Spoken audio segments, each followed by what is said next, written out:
Hello नमस्कार बच्चों, मैं रामस्वरूप गुर्जर अपने YouTube चैनल वेदांत मैथ सॉल्यूशंस पर आपका हार्दिक स्वागत करता हूं।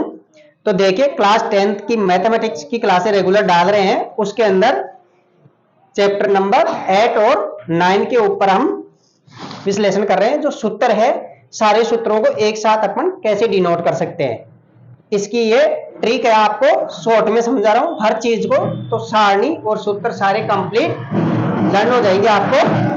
देखिए आप इसके अंदर पहला है साइन थीटा। पहले तो इसको लंबाधार के रूप में, जो भुजाओं के रूप में डिनोट करेंगे, उसका आगे मैं समझा दूंगा। भाई जैसे कोण होते हैं, ये ट्राइंगल होगा आपके पास, ये त्रिभुज होगा, ये 90 डिग्री का कोण होगा, ये कर्ण होता है, कर्ण कभी नहीं चेंज होता है। और ये जैसे ए है, बी है और सी है, ए बी सी ट्राइंगल है। इसके अंदर ये बी कोण 90 डिग्री का समकोण होता है, तो इसके सामने वाला कर्ण होता है, ये चेंज नहीं होता है। अगर कोण सी के लिए कोई पूछे तो लंब सामने वाली भुजा हो जाती है। जो कोण आपको दे दे, मान लो कोण सी के लिए पूछ ले, भाई आप बताओ साइन सी, तो साइन सी के लिए लंब ये हो जाएगा, ये लंब हो जाएगा सी के लिए। सी के लिए लंब उसके सामने वाली भुजा हो जाती है। ऐसे याद रखना है कि जो कोण पूछे उसके सामने वाली भुजा लंब हो जाएगी। और जैसे ए कोण पूछ ले तो लंब ये हो जाएगी। अगर लंब ये हो जाएगी तो आधारी हो जाएगी, अगर इसके लिए लंब ये हो जाएगी तो आधारी हो जाएगी। यानी जो कोण पूछ ले, ऐसे आपको दे दे साइन ए के लिए ज्ञात करो, तो साइन ए के लिए लंब ये हो जाएगा बीसी, तो बीसी और लंब तो बीसी, और कर्ण क्या है, एसी। एसी कर्ण कभी भी चेंज नहीं होगा, तो है कर्ण वही रहता है, लंब और आधार चेंज होता है। यानी कि सी के लिए लंब सामने वाली भुजा हो जाएगी और ए के लिए लंब सामने वाली भुजा हो जाएगी। एक लंब हो जाता है तो दूसरा आधार हो जाता है। तो इसी प्रकार एक लंब हो जाएगा और दूसरा आधार हो जाएगा। हाँ, तो देखिए हम लंब आधार कर्ण के रूप में, देखो साइन थीटा का सूत्र होता है लंब बटे कर्ण, लंब बटे कर्ण। और साइन थीटा का कोस थीटा के रूप में सूत्र होगा under root 1 minus cos square theta, under root 1 minus cos square theta. Cosec के रूप में साइन थीटा का क्या मान होता है, कोसेक के रूप में 1 बाई कोसेक थीटा। यानी कि साइन थीटा बराबर लंब बटा कर्ण होता है, बराबर एक under root 1 minus cos square theta होता है और 1 बटा कोसेक थीटा होता है। साइन 0 का मान 0 होता है, साइन 30 का मान 1 बटा 2 होता है। सारणी के अंदर साइन 0 का मान 0 होता है, साइन 30 का 1 बटा 2 होता है, साइन 45 का 1 बटे अंडर रूट 2 होता है, और साइन 60 का होता है अंडर रूट 3 बटे 2, और साइन 90 का 1। ये साइन का सूत्र हो गया। अगर साइन स्क्वायर का पूछ ले तो इसका अंडर रूट हट जाएगा, 1 माइनस कोस स्क्वायर थीटा आ जाएगा। अब देखो कोस थीटा का, कोस थीटा का आएगा आधार बटे कारण, आधार बटे कारण आ जाएगा। और साइन थीटा के रूप में under root 1 minus sine square theta, sec theta के रूप में 1 बाई सेक थीटा। ये बराबर के हैं, जैसे कोस थीटा बराबर 1 बटा सेक थीटा।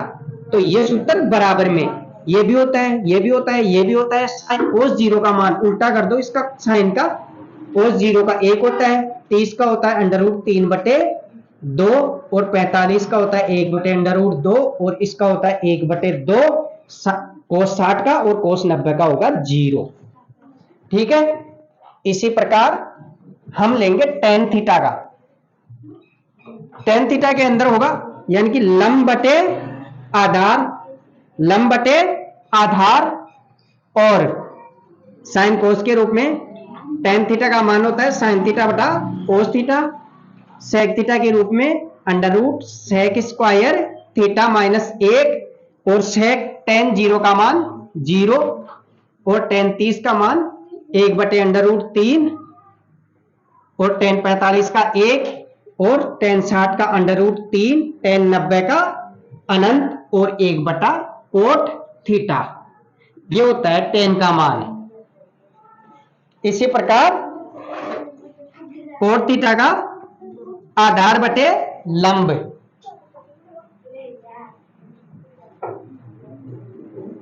चल रहा था हमारा लंब बटे आधार साइन थीटा बटा cos theta sec square theta minus 1। इसका अगर स्क्वायर आ जाता है तो यहां से अंडर रूट हट जाता है, स्क्वायर में अंडर रूट हट जाएगा। टेन 0 का मान 0, टेन 30 का 1 बटा अंडर रूट 3, टेन 45 का 1, टेन 60 का अंडर रूट 3, टेन 90 का अनंत अपरिभाषित जिसको बोलते हैं, और कोट के रूप में 1 बटा कोट थीटा। इसी प्रकार कोट थीटा लंब बटे वो आधार बटे लंब, आधार बटे लंब, आधार बटे लंब साइन कोस के रूप में कोस थीटा बटे साइन थीटा। देखो कोट में कोस ऊपर आ जाता है, साइन नीचे, टेन में साइन ऊपर कोस नीचे। यहां कोसेक का आएगा तो सेम टू सेम टेन की जैसे आएगा। देखो यहां सेक स्क्वायर है, यहां कोसेक स्क्वायर थीटा माइनस 1 आ जाएगा। यहां कोट 0 का मान आएगा अनंत, और कोट 30 का, कोट 0 का तो अनंत, कोट 30 का आएगा अंडर रूट 3, और कोट 45 का 1, और इसका 1 बटे अंडर रूट 3, और इसका 0। इसी प्रकार सेक का कर्ण बटे आधार, कर्ण बटे आधार, और कोस के रूप में 1 बटे कोस थीटा, और टेन के रूप में under root 1 plus tan square theta. देखो कर्ण बटे आधार सेक थीटा का, और कोस के रूप में 1 बटा कोस थीटा, टेन थीटा के रूप में 1 प्लस टेन स्क्वायर थीटा, और टेन वो सेक 0 का मान, सेक 0 का मान, ये जो देखो कोस का मान है ना, इसका उल्टा हो जाएगा, 1 में भाग दे दो केवल, तो सेक 0 का मान 1, इसका 2 बटे अंडर रूट 3, 30 का, कोस सेक 45 का, यहां देखो अंडर रूट 2 है ना, तो अंडर रूट 2, और इसका आ जाएगा 2, और इसका आ जाएगा अनंत। इसी प्रकार कोसेक का देखो कर्ण बटे लंब, लंबाधार के रूप में ये सूत्र चल रहे हैं आपके, इनको उठा दो, तो कर्ण बटे लंब, और कोसेक का साइन के रूप में 1 बटे साइन थीटा, और कोट के रूप में under root 1 plus cot square theta, cot square theta. ये देखो सेक का तो टेन के रूप में, और कोसेक का कोट के रूप में। अब 0 का मान इसका उल्टा हो गया, यानी कि सेक का मान 1 था, इधर अनंत था, तो इधर अनंत, इधर से उल्टा हो गया ना, 2, फिर अंडर रूट 2, फिर 2 बटे अंडर रूट 3, और 1। ये सूत्र है आपके। इसी के रूप में ये कोट का मान अपन ने 1 बटे टेन थीटा के रूप में भी होता है, ये सूत्र है। तो बच्चों इन सूत्रों को भी पूरा कंप्लीट याद कर लेते हो, सारणी को और इन सूत्रों को, तो 8वीं और 9वीं प्रश्नावली बहुत बड़ी प्रश्नावली है 13 नंबर की, तो 13 नंबर के चैप्टर दोनों क्लियर हो जाएंगे, और बहुत आसान तरीके से आप इसको अपने माइंड में सेटअप बिठा सकते हो। लेकिन पूरे कंप्लीट सूत्र याद होने चाहिए। इसके बाद में मैं पूरी क्लासें, अब मोस्टली क्लासें डालूंगा 10, 8 और 5th क्लास की, मैथ की, और सारे सब्जेक्ट 10th की सारे सब्जेक्ट डालूंगा। यानी कि जो बच्चे मार्च तक, 30 मार्च तक जब भी आपके एग्जाम है वहां तक जुड़े रहोगे, तो अपनी गारंटी है कि तुम 80% आराम से चूज कर जाओगे।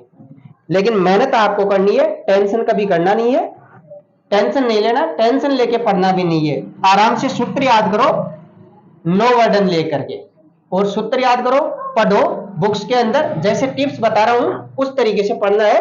तो मैथ में पहले ये दोनों चैप्टर के सूत्र याद करना है। ये टोटल मिलाकर के 31 सूत्र बन जाते हैं आपके, 31 सूत्र है, इनको अच्छे से याद कर लेना। और इन क्लासों को आप ज्यादा से ज्यादा लोगों में, अपने ग्रुपों में, अपने मित्रों में, रिश्तेदारों में, ज्यादातर बच्चों को, अपने सहपाठियों को वगैरह ज्यादातर बच्चों के अंदर इसको शेयर करें, ताकि और भी बच्चों को इसका प्रॉफिट हो, और आप धैर्य के साथ अच्छी तरह से पढ़े। ये पढ़ाई का लास्ट टाइम है, लास्ट टाइम में आपको बहुत अच्छे मार्क पर पहुंचाऊंगा। थैंक यू बच्चों।